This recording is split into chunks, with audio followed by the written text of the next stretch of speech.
Trust અને યુનિવર્સિટીના સંયુક્ત ઉપક્રમે દિવ્યાંગજનો માટે સહાયક ટેકનોલોજી જાગૃતિ પ્રદર્શન યોજાયું।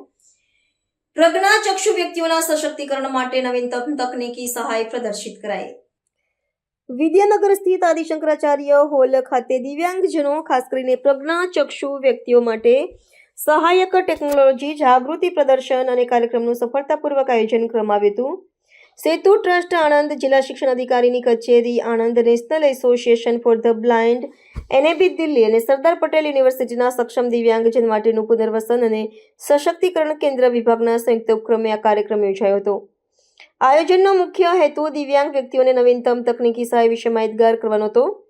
આ કાર્યક્રમમાં પ્રજ્ઞાચક્ષુ વ્યક્તિઓ માટે સહાયક ટેકનોલોજી જાગૃતિ પ્રદર્શન અને સુલભ મૂવી સ્ક્રીનિંગ યોજવામાં આવ્યું હતું। પ્રદર્શનમાં દ્રષ્ટિહીન લોકોના રોજિંદા જીવનને સરળ બનાવવા માટેના વિવિધ સાધનો અને તકનીકી ઉપકરણો પ્રદર્શિત કરવામાં આવ્યા હતા।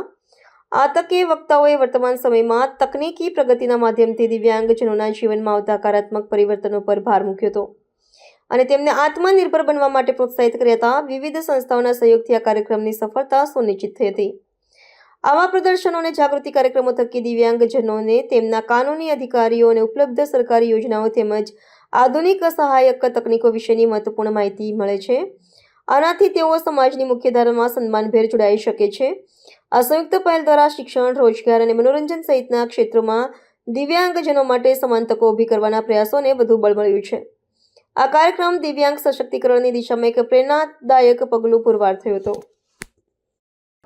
હું સેતુ ટ્રસ્ટમાંથી સુધાબેન પટેલ વાત કરું છું અને આજે જે કાર્યક્રમ રાખવામાં આવ્યો છે તે પ્રજ્ઞાચક્ષુ વિદ્યાર્થીઓ, વિશિષ્ટ શિક્ષકો જે પ્રજ્ઞાચક્ષુ લોકો માટે અને કામ કરે છે અને BEd કોલેજના જે નવા તાલીમાર્થી તૈયાર થઈ રહ્યા છે ડિસેબલ માટે તે લોકો માટે આપણે આસિસ્ટિવ ટેકનોલોજી એટલે કે સહાયક ટેકનોલોજી અને મૂવી સ્ક્રીનિંગ એટલે કે તમે કોઈ પણ આપણે મૂવી જોવા જઈએ અને કોઈ પણ વસ્તુ બેકગ્રાઉન્ડમાં થતી હોય તો એ સમજાવવા માટે બ્લાઇન્ડને ડાયલોગ સિવાયની જે પણ ઘટનાઓ બને એ સમજાવવા માટેના ઘણા સોફ્ટવેર વિકસિત કરવામાં આવ્યા છે।